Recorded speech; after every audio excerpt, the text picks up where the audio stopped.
As of this morning, we were set to have an incredible fight night tomorrow night.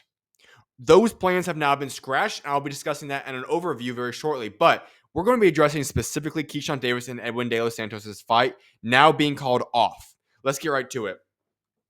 This morning, news came out that the scheduled bout between Keyshawn Davis and Edwin De Los Santos was in doubt after Keyshawn Davis came in 4.3 pounds overweight at 139.3 pounds. This led to him immediately being stripped of his WBO lightweight world title according to the rules, which is in the rule book, and this was in front of his very first title defense against Edwin De Los Santos. At that point in time, the rule stated this, that only De Los Santos was eligible to win the WBO world title after he was able to make weight at 134.7 pounds. This all came to fruition, and we knew this was in doubt, but they ended up going to the negotiation table. When they were in the negotiating room, there were different things that they were trying to negotiate. According to reports, this is what was on the table. Santos' camp was locked in on negotiations over a financial penalty for Keyshawn being 4.3 pounds overweight. They won the DLS camp, and they were insisting for an AM weight check of no more than 10 pounds gained and money if he is over 10 pounds. The fight was still in jeopardy. This was as of a couple hours ago.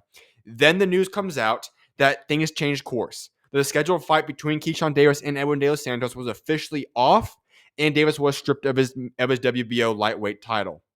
Then we got some more details coming in regards to what happened in this negotiation room. And here's what those details were. According to the ring's Keith Idec and Mike Coppinger, the two sides initially agreed to move forward with the fight under the second day weigh-in limit of 149.5 pounds for Keyshawn Davis.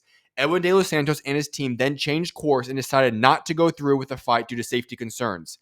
The sides were also negotiating a financial penalty for Davis to forfeit a six-figure sum to De Los Santos.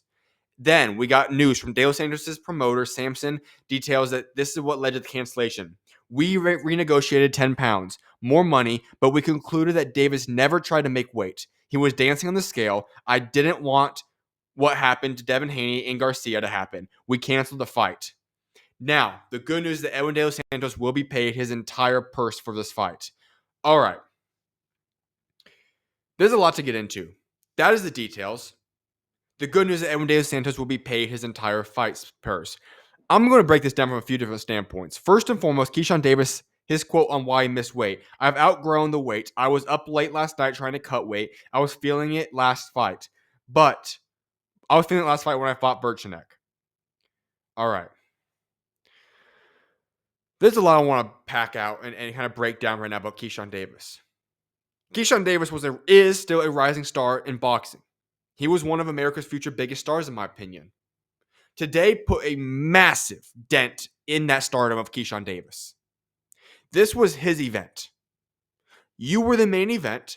You brought this card back home to Norfolk, Virginia. This was 100% your card. Your brothers are on the card. You're headlining the card at your home.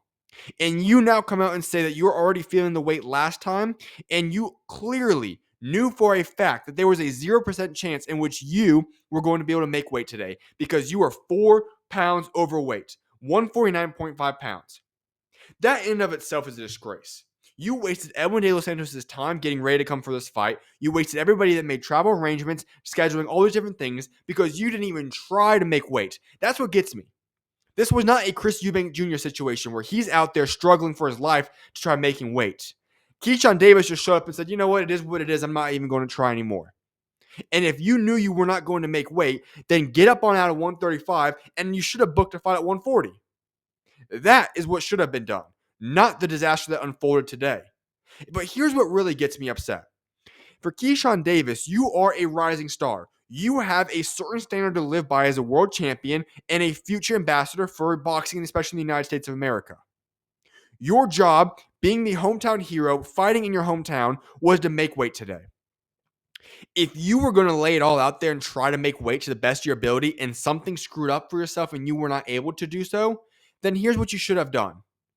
You should not have gone up on that scale, dancing, laughing, and having fun as you just read the results that you weighed in at 149.5 pounds. That right there is a disgrace and an embarrassment, might I even add. You should have been ashamed of yourself for putting yourself in this position and impacting all the different people that came out to try supporting you. There is multiple things that Keyshawn Davis needs to learn from this situation moving forward. For starters, move up onto 140 and stop messing around with weight. But on the larger scale picture is a maturity issue. If you are not able to go up there with sincerity, knowing that you tried your best to make weight, but rather than that, going up there dancing, laughing, and screwing around, that is a maturity issue that needs to be addressed, because that is not a world champion standard. That is not a future ambassador of boxing standard. The greats would not be showing up like that. And we can look back in time and look at Ryan Garcia and the Devin Haney situation. Yeah, that entire situation was a disaster looking back at it. But here's the difference. Ryan Garcia was never given, while he had the spotlight, yes, he had the big name brand spotlight, but his spotlight is much more akin to a Jake Paul situation, while he's obviously much more talented, but more so that social media era, than a legitimate boxing superstar that was grown up in the sport of boxing with a great talent. Ryan Garcia was clearly wrong up here, and we knew he was out of control and he's more the celebrity type of guy anyways. Keyshawn Davis, your brand image as a businessman was because you had a chance, and probably still do, but you coming into a situation, you had a chance to be one of the next biggest stars in all of boxing. Handling the business that you did today, that's not no businessman standard. A businessman gets the job done no matter what. That was businessman-like of you to do so. And it is an embarrassment, not only for yourself, but for the card, for ESPN, for Top Rank, for everybody that came out and supported you, and now overall for the sport of boxing. Because you wasted a lot of people's time doing that today. And my hope is that he does learn moving forward. Because there is no tolerance for what happened today. An absolutely embarrassment. Now, let me flip sides to the other side here. Edwin De Los Santos could have went forth with this fight and potentially become world champion had he beaten Keyshawn Davis. His decision for his team, as we read, was to no longer go forth with it. They had a plan in place. That plan ended up not coming to fruition due to the fact that they deemed what I just talked about, that Keyshawn Davis never wanted to make weight, that he was screwing around all along. And there is a problem in boxing. I do not know why in today's era of boxing that we've all of a sudden made missing weight normal. That should not be normal. You guys should take care of business. And if this weight problem is becoming too much of an issue, then stricter guidelines need to be put into place. Because this is embarrassing. But for Edwin De Los Santos, listen, I'll be honest. He made weight. He did his job. But he did not look good at all. And I even made a tweet about this after the fact when Edwin De Los Santos was doing interviews post weigh-in. His eyes did not look good. It was a tough weight cut for him. And we have to remember, he's been out of the ring for over 18 months. He had massive blood clot issues that were life-threatening for himself. And so putting him in a health situation that was not a healthy situation to go into, with Keyshawn Davis being massively overweight, never made any sense. So whenever the deal, and I do not know why the deal was given, it is wild to me to think that ESPN and or Top Rank came together and said, you know what, we'll pay the opposing fighter his full purse and not even do the fight. That's shocking to me. Therefore, for Edwin De Los Santos, I'm not going to blame him whatsoever. He did his job. He was ready to fight, and he's going to get his full purse regardless of what happens and not having to step in that ring and take damage. Massive props to him. I hope we do get to see him back in the ring in the near future because he's still a young guy. People have to remember, he's still only 25 years old. Like, he's a very young fighter. He's got a bright future if he can stay healthy. So I give all props to Edwin De Los Santos. Well done. Way to step up to the plate and take care of business today.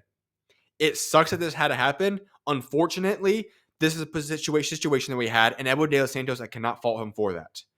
But as I said, Keyshawn Davis must learn. I don't think his situation nor is his story over with. He can move up to 140. And odds are, in my opinion, Teofimo Lopez might have just struck gold here. Because he can now fight Keyshawn Davis at 140. Both guys have something to redeem in themselves. This seems to be like the perfect fight to make at 140. We'll see what ends up unfolding here. But I'm just saying this. Keyshawn Davis is ready to move up to 140. And he could get a big fight regardless. So he's going to have an opportunity to redeem himself quite quickly. But the biggest thing is this. Keyshawn Davis needs to make sure he takes himself seriously moving forward. What happened today is unacceptable. As for other situations now, the main event for tomorrow night's Top Rank card will now be Abdullah Mason, and he'll be fighting for his very first main event. At the same time, we must now look at the situation. The WBO belt is now vacant. That could lead to a massive fight between Abdullah Mason, if he wins tomorrow night, and Sam Noakes. That seems to be the fight to make. Now, both guys have to qualify under WBO standards, but that would be the perfect fight to make in this situation. The crazy thing is that I just got done previewing yesterday a situation of what 135 could now look like moving forward. Keyshawn Davis has other plans. He screwed up that entire list. But here's now the new outline. Obviously, Vasily Lomachenko retired. His belt was now moved over to Raymond Martire, who was promoted as after he was the interim. You now have the WBO vacant. IBF is Raymond Martire. Tank Davis is WBA. WBC is Shakur Stevenson. And the interim is for the WBC is William Zepeda, who will be fighting Shakur Stevenson on July 12th. 135 has gone through massive ramifications and changes over the past 48 hours now. It's a whole new division. Still is a popping division. I think Abdullah Mason, Raymond Martire, Tank Davis, Shakur Stevenson would still be a mighty fine, fun main champions for that group right there, but we'll see what ends up unfolding. The point is this, though. If you are Keyshawn Davis, hopefully he learns from this. His career is not over, but he must learn from this, sincerely apologize, and grow from a maturity standpoint and a professionalism standpoint. You are the businessman, so handle your business appropriately as a typical businessman would so do.